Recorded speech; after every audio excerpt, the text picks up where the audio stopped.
works from home and they feel disconnected from the office, Ambient Communications think that they have a solution. And the idea is that you can see what your coworker's doing and drop in on conversations. Their technology is so smart that can even tell what people are talking about, and it uses that semantic technology so you can basically listen in and start video chatting with your coworkers even if they're miles away.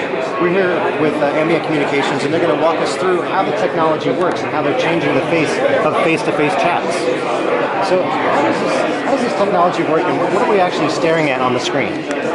So here I'm seeing views of different spaces that are node for me. So if I have this camera, this laptop at home, I can see camera views from places in Florham Park, from places in other locations like Palo Alto, and here in New York.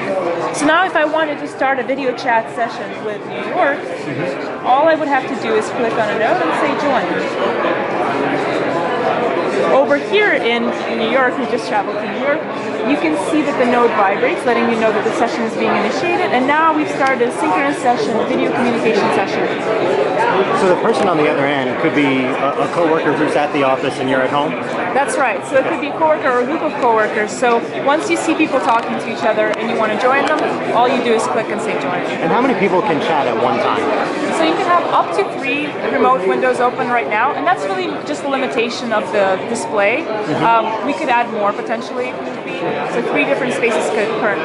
And how would the semantic technology work if you wanted to sort of listen in on a conversation, if someone says a keyword? How does that work? So the idea is that if there would be microphones in the space that would be monitoring the conversation for certain keywords. So we're not going to be recording everything. We're not going to be like listening in on everything everybody says. This isn't Big Brother. Right. But if somebody mentions a project that I'm working on several times in the conversation, I might want to be alerted about that. Right. Perhaps the window would then kind of vibrate and get bigger on my screen, and I could say join and join that conversation. But of course, people on the other side would be aware when I was joining. Sure. So it wouldn't just be creepy Lana listening. Yeah, and speaking of people being aware of what you're doing, I do notice that a couple of these boxes are sort of blacked out and you only see an outline, and that's because you're trying to protect people's privacy, right? That's right, that's right. So not everybody would be comfortable with setting a system like that up in their office, for example, and having it constantly be sharing video. Right. So if you look at this example here, it's just the outlines of a space. And it might look kind of chaotic the first time you see it, but once you get used to looking at a particular person's space, you can tell a lot about it. So you can kind of see, are they there? Right. Are they kind of moving around a lot, so they might be busy? Are they on the phone? You might even be able to get ideas like that to know if it's a good time to contact them. That's great. So even though you guys can't really talk about a timetable, how do you see this being implemented in the real world? Not just in businesses, but there could be implications for families too, right? That's right, that's right. So if you imagine hanging out with your family, right now video conversations are kind of scheduled. So you say, okay, at 8 p.m. I'm going to call you, make sure you have Skype on.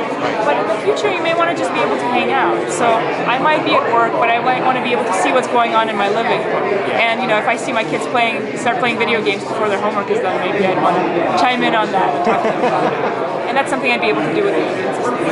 Great. So those are just some of the scenarios that are being made possible through Ambient Communications, who's working with AT&T. This is Mark Spurnau with Laptop Magazine.